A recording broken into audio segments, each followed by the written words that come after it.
Bonjour à tous, cette semaine dans Info Hebdo, le spectacle de fin d'année de la classe bilingue de l'école Hans Haug, une exposition d'art contemporain dans l'ancienne entreprise Bertsch de Gundershofen, et enfin les charbonniers du Fleckenstein s'invitent à l'office du tourisme de Niederbronn. L'école vous manque? Les plumes et les bonnets d'Anne aussi? L'école élémentaire de Niederbronn a organisé à la Casting un spectacle bilingue porté sur l'école durant la Deuxième Guerre mondiale. L'histoire de la pièce, c'est en fait une école qui est constituée de deux classes, une classe de garçons et une classe de filles, qui est d'abord française, et puis après il y a l'arrivée des Allemands, la Deuxième Guerre mondiale. Et alors là, l'école est allemande, et alors on explique un peu comment ça se passe dans la classe. Et puis à la fin, l'école redevient française. C'est la rentrée des classes à Nieder-les-Bains. Monsieur Delardon, directeur de cette petite école de deux classes, une classe de garçons et une classe de filles, va procéder à l'appel des élèves. Mais quelle est l'idée première ? Je pensais faire un bond en arrière de cette façon, voir un peu l'historique de l'école dans nos contrées dans le temps, faire un bond de 60 ans en arrière. C'était une façon de faire revivre cette époque et de voir que finalement, aujourd'hui il y a sites bilingues. Finalement, dans le temps, il y a 60 ans, c'était pas des sites bilingues, mais disons les conditions, la conjoncture voulait, le temps de guerre voulait que les enfants soient d'office bilingues. Zum Beispiel, heute ist ein Schultag.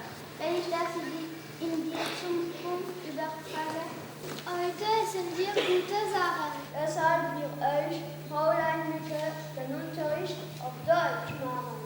Les organisateurs font un petit clin d'œil à la Maison des Arts et des Congrès pour leur participation. Du côté des enfants, le message est clair.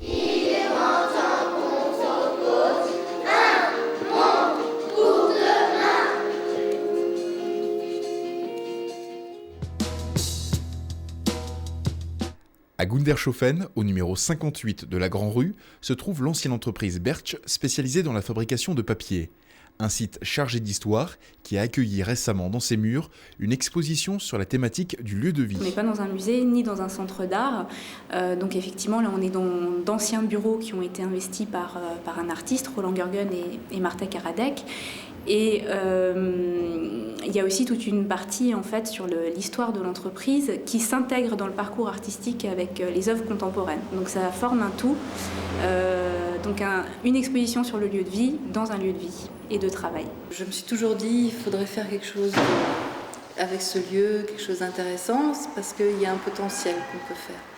Et en fait, par après, l'idée de ce festival en particulier est née d'une rencontre avec Barbara B, à qui j'ai fait visiter les lieux. Et elle a tout de suite dit que ce serait très intéressant de faire une exposition ici. La réflexion de l'identité du lieu est parfois un travail sur la matière. Donc l'idée, c'était de travailler sur le lieu. Qu'est-ce qu'un lieu ? Comment raconter un lieu ? Dans son espace, dans son histoire, les habitants et aussi son identité sonore. Donc il y a la possibilité d'écouter des visites de ce lieu, des visites au casque qui permettent une déambulation sur l'ensemble du site. Vous pouvez également écouter les mémoires donc, du fondateur des établissements Bertsch qui s'appelle Alfred Bertsch, qui a créé l'usine en 1880. Malgré l'encerclement dans lequel je m'étais mis, en cédant pour un prix déterminé la succession de ma fabrique. Vous continuez, vous avez accès à d'autres visites, tout en marchant sur cette poussière de papier qui crée une ambiance un peu particulière dans la pièce. Et vous vous promenez sur le plan avec une lampe, où vous retrouvez tous les personnages de la famille. Et à ses déboires dans la fabrication des papiers. Catherine nous ouvre à présent son bureau de vente. Mon projet s'intitule Bureau de vente. Donc, comme vous le constatez, le titre comporte une certaine ironie, puisqu'en fait nous ne sommes absolument pas dans un bureau de vente réaliste, mais dans une petite cour enclavée entre deux bâtiments industriels qui a été investi par un jardin exubérant et dans lequel en fait on trouve la maquette du lieu dans lequel nous nous trouvons. Donc cette maquette représente le lieu tel qu'il était avant mon intervention, tel qu'il sera après mon intervention. Donc c'est un petit peu l'inverse d'un bureau de vente traditionnel où en fait on ne vend pas un programme futur imaginaire, mais on ramène à la réalité du lieu. Cette exposition va laisser place à présent à un projet immobilier. Mais pour quelques instants encore, laissez-vous pour lieu de vie et pour toile de fond la nature.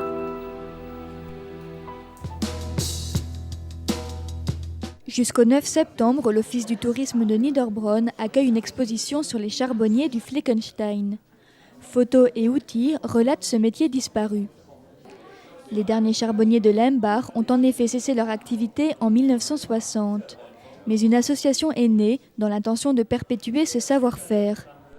Dimanche 8 juillet, plusieurs charbonniers sont venus en tenue de travail à l'Office du tourisme afin de parler de leur métier.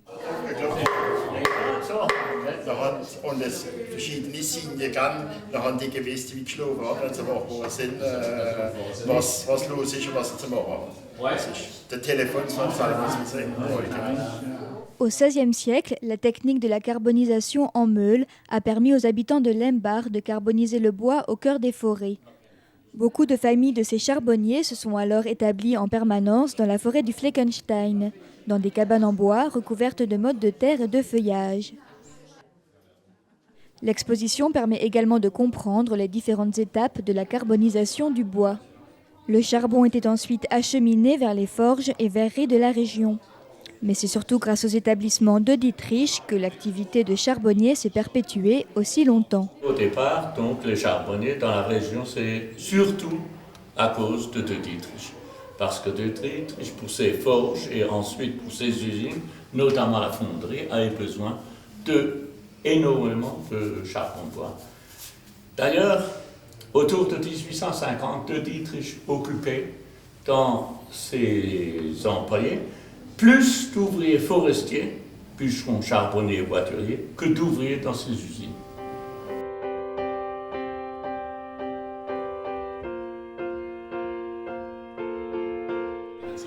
Et pour en savoir plus sur ce métier, rendez-vous à la Semaine des Charbonniers qui aura lieu du 27 juillet au 5 août sur le site du Fleckenstein.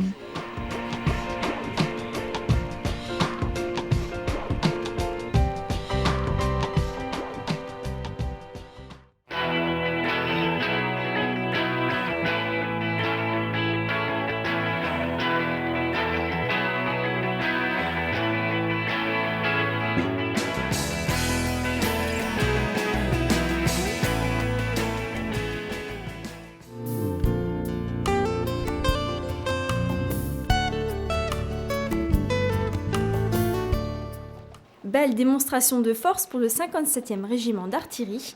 L'image est insolite. Cela faisait bien longtemps qu'on avait vu autant d'artilleurs rassemblés sur la place d'armes du quartier Pagési.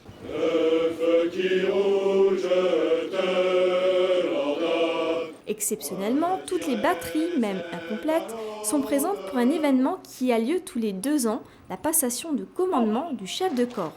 Une cérémonie organisée à la minute près, au centimètre près. Le colonel Arnaud Ladrange quitte aujourd'hui le commandement du 57e régiment d'artillerie. Les excellents résultats obtenus, en particulier pour les modules solaires et les compagnies Proter projetées au Liban, en Côte d'Ivoire, à Djibouti et dans les départements et collectivités d'outre-mer, attestent sans équivoque de l'efficacité de son action. Le sortant est bien connu à Bitche. Le colonel Ladrange y était en poste durant 2 années. Réputé pour son sens de l'humour, il a quitté le 57e régiment d'artillerie à bord du canon attelé de 75. Le colonel Ladrange est attendu à Bruxelles où il doit intégrer le commandement militaire de l'OTAN. En avant. Voici donc venu pour moi le moment de vous quitter, tous, et de tourner cette page capitale de la carrière d'un officier, chacun le sait, qui est souvent décrite à juste titre comme la plus belle. Cette page qui est le temps de commandement d'un régiment. Le colonel Vasseur n'est pas vraiment un nouvel arrivant à Bitche. Ancien sous-officier, il a dirigé le bureau des opérations du 57e RA de 2001 à 2003. Aujourd'hui, il prend le commandement de ce régiment sol-air, un régiment en pleine mutation opérationnelle et technologique. C'est un jour très émouvant pour le chef de corps partant, le colonel Ladrange, mais évidemment aussi pour moi, chef de corps entrant. Et j'espère que cette belle journée, qui s'est déroulée sous un ciel assez clément, augurera de 2 belles années de commandement pour moi et 2 belles années pour le 57e RA. Pour son arrivée, le colonel Vasseur a eu le privilège de défiler avec l'ensemble des batteries du 57e régiment d'artillerie.